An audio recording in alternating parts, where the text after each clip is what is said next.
Hello friends, हम लोग question number 3 देखते हैं। आपके सामने लिखा है कि आकृति में P S upon S Q बराबर P T upon T R, P S upon S Q बराबर P T upon T R तथा कोण पी एस टी यानी पी एस टी ये कोण बराबर कोण पी आर क्यू यानी ये कोण को कैसे पढ़ा जाता है? दो लाइन के बीच में जो बनता है, अगर ये ए है, इस पॉइंट ए है, ये वो ए बी, तो इस कोण को क्या पढ़ेंगे? कोण ए ओ बी।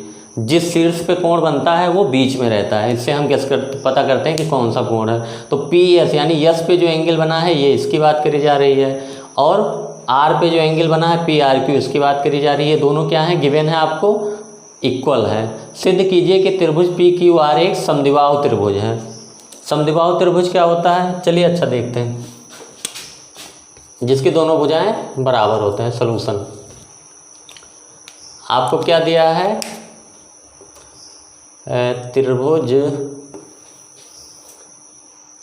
त्रिभुज पी क्यू आर में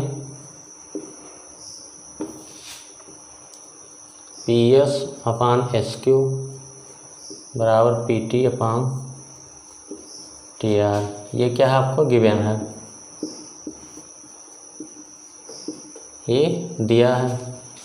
तो हमको प्रमेय 6.2 क्या कहता है कि अगर कोई रेखा दो भुजाओं को समान अनुपात में विभाजित करती है तो ये क्या होगी? तीसरी भुजा के समांतर होगी। तो यहाँ से हम लोग क्या कहेंगे कि एस टी समांतर क्यू आर। कहाँ से? ये प्रमेय 6.2 से। प्रमेय 6.2 यही कहता है कि अगर कोई रेखा, ये रेखा एस टी है, ये त्रिभुज पी क्यू आर की दो भुजाओं को समान अनुपात में यानी P S upon S Q बराबर P T upon T are में विभाजित करती है।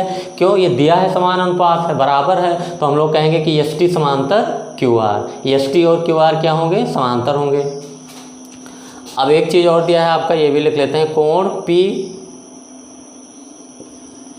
एस टी बराबर कोण पी आर क्यू, ये भी दिया है। तो एस टी समांतर क्यू आर, यहाँ से हम लोग एस टी और क्यू आर अगर समांतर हैं तो क्या कह सकते हैं कि जो ये एंगल होगा वही ये एंगल होगा। अगर ये एंगल थीटा होगा तो ये भी थीटा होगा। कौन से लॉजिक से? कि दो पैरेलल रेखाओं को, दो समांतर रेखाओं को अगर कोई रेखा कट कर रही है, तो यहाँ पे देखिए, अगर इसको थोड़ा सा बढ़ा दें, ऐसे मान लें कि डॉट डॉट, तो ये क्यू आर और एस टी को क्या है? ये रेखा एस क्यू कट कर रही है, तो ये जो एंगल बनता है ये अगर थीटा होगा तो ये भी क्या होगा? थीटा होगा। तो वहाँ पे क्या है? ये एंगल है और यहाँ पे ए एंगल है, तो दोनों इक्वल मैं कर देता हूँ। यानी कोण पी एस टी बराबर कोण पी क्यू आर। क्यों?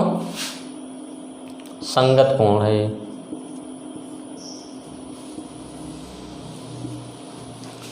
संगत कोण का मतलब कि दो समांतर रेखाओं को कोई रेखा कट करती है तो ये जो एंगल होता है ये सेम होता है। बस बात खत्म हो गया आपका।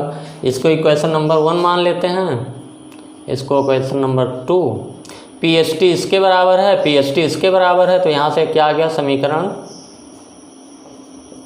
1 तथा 2 से ये दोनों आपस में इक्वल हो जाएंगे। कोण पी आर क्यू बराबर कोण पी क्यू आर, यानी जो पी आर क्यू कोण है वही पी क्यू आर कोण है। तो किसी भी त्रिभुज में अगर दो कोण बराबर हैं, यानी ये पी क्यू आर में जो आपका पी क्यू आर है वही पी आर क्यू, यानी थीटा है तो थीटा है। तो त्रिभुज में अगर ऐसा होता है कि दो एंगल सेम होते हैं तो उनके सामने की भुजाएं भी सेम होती हैं, यानी इस थीटा के सामने की भुजा ये और इस थीटा के सामने की भुजा ये, यानी पी क्यू बराबर क्या आ जाएगा? यहाँ से पी आर। त्रिभुज पी क्यू आर में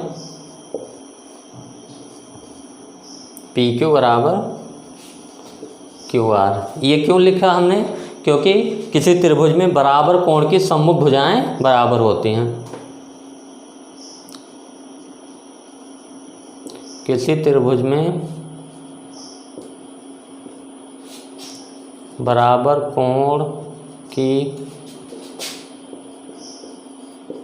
सम्मुख भुजाएं बराबर होती हैं। पी क्यू बराबर क्यू आर आ गया, तो ट्रेंगल पी क्यू आर में पी क्यू बराबर क्यू आर, यानी दो साइड इक्वल हैं, अतः त्रिभुज पी क्यू आर समद्विबाहु है।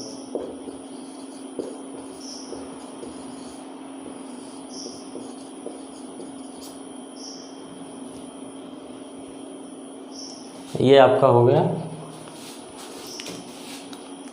कि हमने क्या किया, जो रेशियो दिया था P S upon S Q बराबर P T upon T are, उससे क्या कर दिया कि हमने कह दिया कि एस टी समांतर क्यू आर होगा, क्योंकि प्रमेय 6.2 यही कहता है कि त्रिभुज की दो भुजाओं को समान अनुपात में विभाजित करने वाली रेखा तीसरी भुजा के समांतर। अब एस टी और क्यू आर अगर समांतर हो गए तो ये एंगल और ये एंगल इक्वल हो जाएगा। वहाँ से आप देख ली, क्योंकि दो समांतर रेखाओं को जो रेखा अगर कोई दो समांतर रेखाओं को कोई रेखा अगर कट करती है, ये ऐसे ऐसे ऐसे इसको आगे बढ़ा हुआ मान लीजिए इसको, तो ये जो एंगल ये होगा वही एंगल ये होगा। तो यानी कोण पी एस टी बराबर कोण पी क्यू आर। यहाँ से हम लोग लिख दिए कोण पी एस टी बराबर कोण पी क्यू आर, और कोण पी एस टी बराबर पी आर क्यू दिया है, यानी पी एस टी का मान ये भी है, पी एस टी का मान ये भी है, तो ये दोनों इक्वल हो गए। यानी कोण पी आर क्यू बराबर कोण पी क्यू आर, यानी जो ये आपका पी है, जो ये एंगल है वही एंगल ये है। यानी त्रिभुज पी क्यू आर में दो कोण बराबर हैं, तो दो कोण बराबर हैं तो दोनों के सामने की भुजा भी बराबर होगी, अतः त्रिभुज क्या होगा, पी क्यू आर समद्विबाहु त्रिभुज होगा। तो हम लोग इसके बाद एक्सरसाइज 6.1 करेंगे, यही तो रखते हैं। फिर